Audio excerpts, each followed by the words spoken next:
Hello world, you are listening to WXOU at Oakland University, and today I am joined with Wes, Jazz, and PJ of Oakland's premier and only co-ed acapella group, Gold Vibrations, who will be performing later today at SPB's 2022 Spring Concert.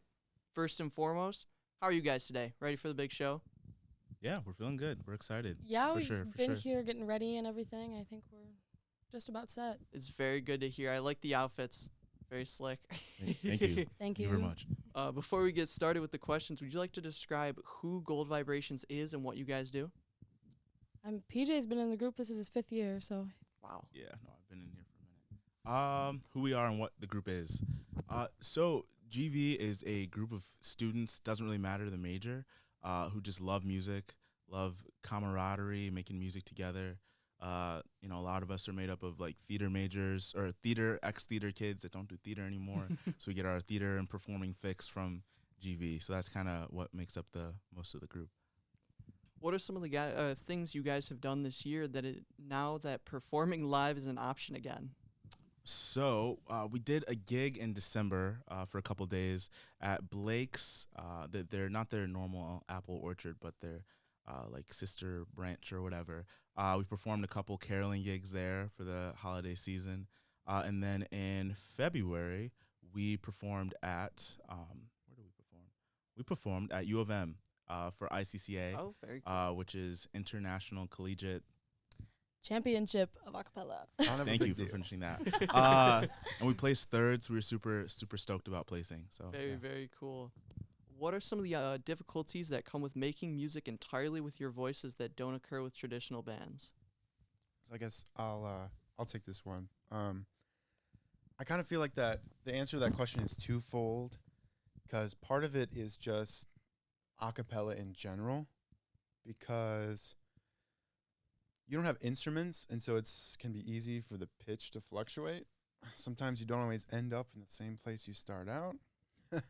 So in order to like go do like 2, 3, 4, 5, or even more songs all a cappella, it takes kind of like a very like high level of like singer to get through that and actually like keep it from sounding like a train whistle.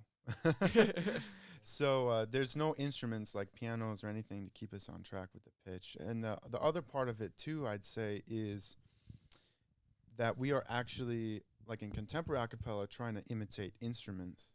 And so like the voice can do all sorts of things. We can sing opera, we can sing rock and roll, we can scream and growl. But we don't always like know what to do where you're like, okay, imitate a guitar, right? And then to get everybody to imitate the same guitar, it's sometimes a challenge, but we love a challenge, and it can be a lot of fun getting there too, and the journey along the way. So when you're choosing music, how do you choose your arrangements or make them to perform?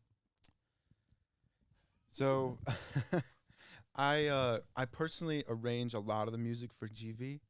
We have a couple other people in the past that have done arrangements for us too, like former music director Lily Bell Zartorsky. Shout out to Lily.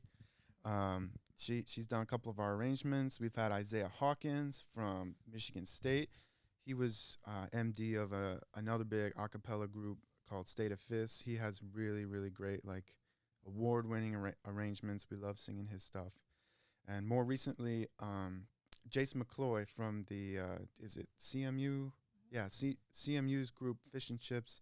He's arranged a couple songs for us. He arranged one of them we'll be performing tonight, called In Your Own Sweet Time.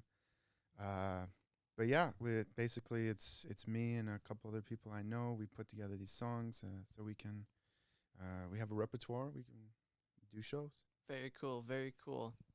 What is something that the general public might not know about a cappella music unless they've been in a group like this?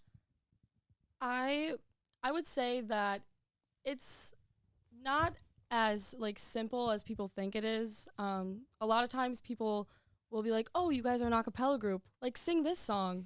And we're like, "Well, we do have to rehearse and we have to like put it together. We can't just like make up parts on the spot." And I have to spend a month arranging it. More on that.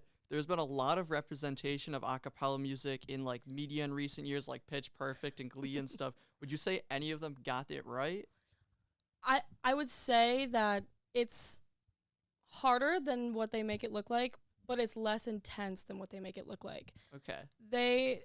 I know in Pitch Perfect, they were like, we rehearse 7 days a week, 4 hours a day, and we rehearse twice a week, 2 hours a day, and then we have like a tech week leading up to it where we rehearse every day. But that's like our level of intensity. But this is my second year being the president, and I would say to run it is harder than like snapping your fingers and being like, it's done, we did it. It's a lot of mental energy and like a lot of organization and stuff that you wouldn't think has to go into it. Yeah, there's not a lot of like parking lot sing-offs.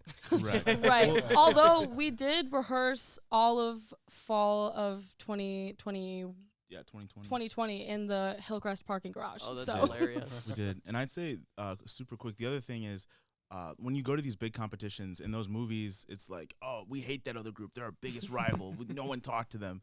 But when it's like actual a cappella competitions, those are some of the nicest people you're ever going to meet. Sometimes you get to know other group members and stuff from other groups. So it's a lot more friendly, I'd say, than those movies portray. for sure. Good yeah. vibes only. Gold vibes only. Gold Gold vibes only. vibes, yeah. Can you guys talk about your set tonight for a little bit? What will you be performing, or is it a secret? I don't think it's necessarily a secret. I'll say we have a mix of some like lesser known stuff. We've got like an old classic, and we've got some new stuff. So maybe like some Billie Eilish we've got in there, and Little Maroon 5 action. Very cool, very cool. Lastly, if someone was interested in being a part of Gold Vibrations next season, how could they go about doing so? so we hold auditions every fall semester right at the start. So that's usually ends up falling around the like second, third, fourth week of September. The best way to get a hold of us is to check us out on social media. We're just Gold Vibrations on everything, or OU Gold Vibrations. And then also we pull a lot of people from tabling at GrizzFest. Usually some of like the members we've had for the longest in the group are people who've like accidentally run into the table and been like, oh, like That was me. like I used to sing, I used to do theater, and we're like, do you want to audition? And they're like, sure. And then they're in the group for 4 or 5 years, and it's wow. yeah, great. So is your group mostly made up of music majors, or is it like anybody who wants to do it? It's funny because in the past it's been more of a mix, but I think it's unprecedented this year. It's like mostly non-majors, non-music majors. Interesting. Yeah, we also have a much bigger group than we've had in a long time. I know for me personally, it was kind of crazy to like go from what we had in 2020, 2021 to now, because when my first year as president, before auditions, we started with the board, which is 5 people plus 1 extra member. So we had 6 people, Big and then turnover. now this year we started this year with 18 people. So we had I think like especially for the 3 of us and the rest of our board, it's been like a major leadership shift. Yeah, all the people, it's a lot more to handle. Yeah. Well, thank you guys so much for joining us. Thank I know you you. got a big You. show later, so good luck with that. I'm excited to you. watch. And thank you all for listening. Peace.